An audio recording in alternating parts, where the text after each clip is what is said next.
Hey guys, so today I'm going to be running through the concepts of Groove in about 10 minutes. If you're looking for any free music production resources, go check out that free downloads page below, but otherwise, let's get into it. Alright, so the concepts I'm going to be talking about today are applicable among any genre. I'm just going to be using house because it has a nice structure. Structure and foundation is the first point that I'm going to be talking about. So our structure is what gives our groove context. For anything to be groovy, it needs context. Groove is when we accent spots between our structural points, so it gives a sense of push and pull between the structural foundations. But if we don't have that structural foundation, we don't have that context and we can't create that solid groove. So this is our house structure. We've got our kick, our snare, and our hi-hat. Sounds like this. I'm sure everyone's very familiar with what that sounds like, but in terms of a groove context, we also need a structure for our groove. And this is what I've created as my structural point for the groove. Just a few notes, very simple, repeating over and over. And these structural notes here will allow us to build our groove around.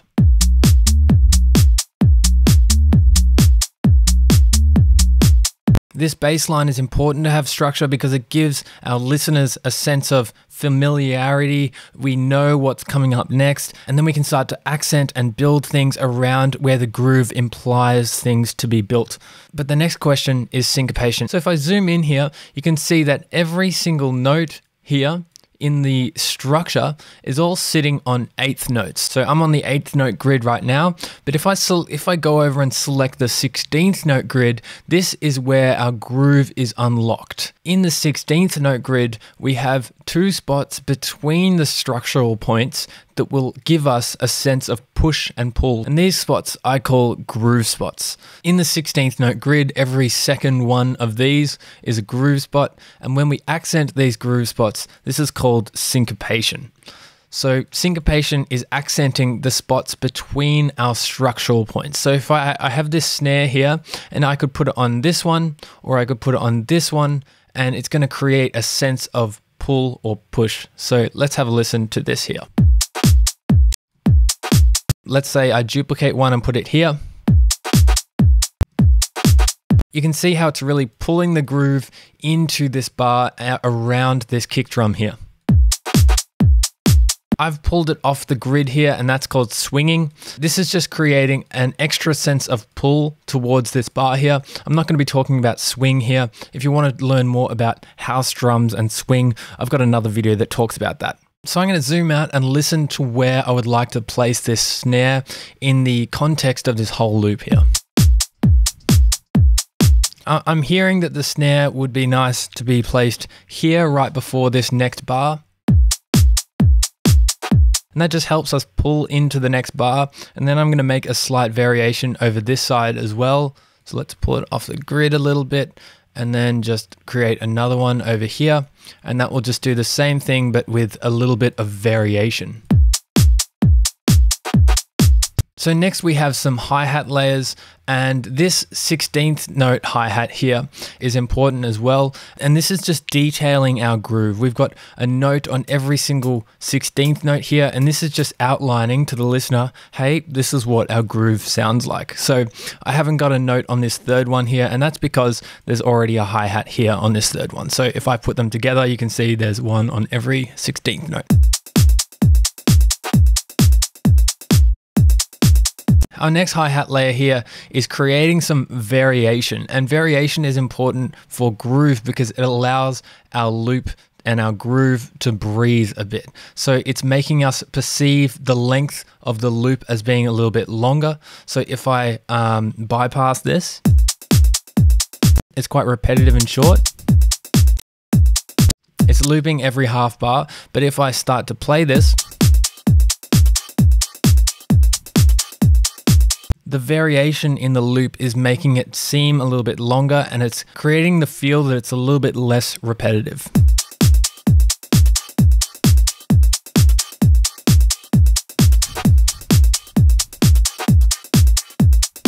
I also have an open hat here and a fill that comes on later on that you'll hear a little bit later. So now playing this with our bass line, this brings us to the most important point, and that is that the groove runs through our whole project like veins.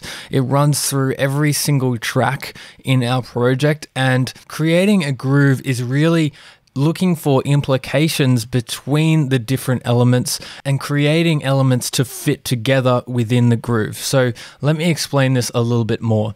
If I'm listening to this bass line, you can see that there is a note in every single quarter except this fourth one, and what that is doing is implying that something could be here or something could be here. So let's have a listen to that and think about the implications when this bass line stops here.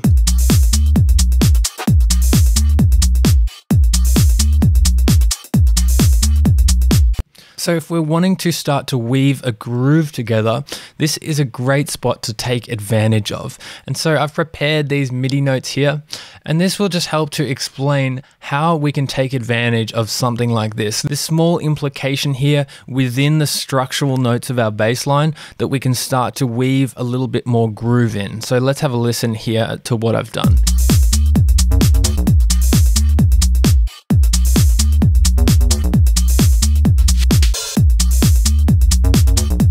So we can see that these notes are hitting on some syncopation spots here, and so it's starting to accent some weaker bars and give us a sense of groove, but it's also filling this implication here and creating a nice sense of variation between the two as well. And it works because there is a little bit of spot here that stops, like we were saying earlier. There's this implication and it was asking for something to be there, and now we filled it with another little bass riff there. So this is how we start to populate our grooves, trying to listen for the implications within our structural foundations and fill those implications with other tracks throughout our project. So this is where it becomes really fun, because creating grooves is all just about listening and seeing where we can fit the puzzles together to make our tracks feel really whole and cohesive within all the elements within our track. So I just have a synth chord here as well, and what I'm going to do is I'm going to listen for the implications in this groove and place it somewhere where I think would be a nice spot according to what we have already. So let's have a listen.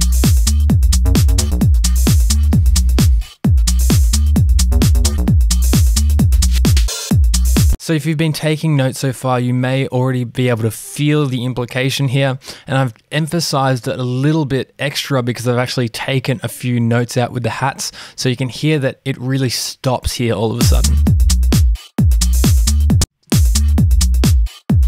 And it works with nothing there, which is good. But I think also placing this synth in here somewhere is going to make a nice response to this groove. So again, we have 4 spots, just our 2 syncopated spots and our 2 8th note spots, which are a bit more structural. Let's have another listen and then try and place it.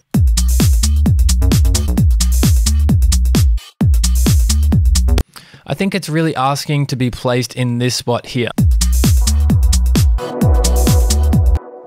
Right? I think that makes sense, okay?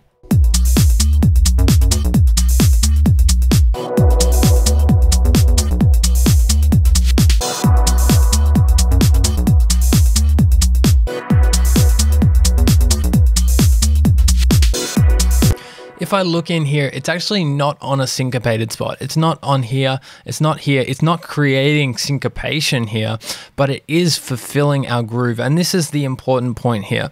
It doesn't always have to be a syncopated spot, because the groove doesn't only lie on syncopated spots. The syncopated spots add a little bit of push and pull to our music, but again, we need those structural spots to fulfill and create a holistic groove. So I really feel like this synth is calling for this center spot here. So it now feels like there's a little bit of response to this bass line here. So now the synth and the bass line are working together. They're grooving together. Now we have this bass line and this bass line working together.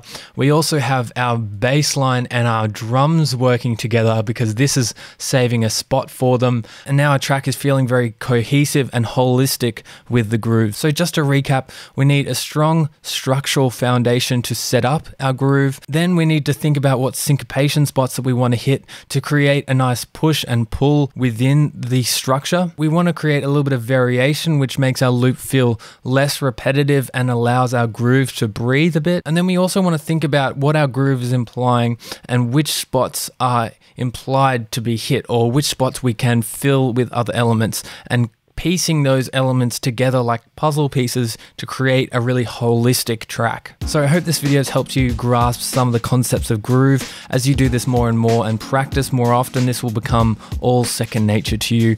But if you have enjoyed the video today, remember to like and subscribe to the channel. Otherwise, thanks for hanging out, stay safe, and I'll see you in the next one.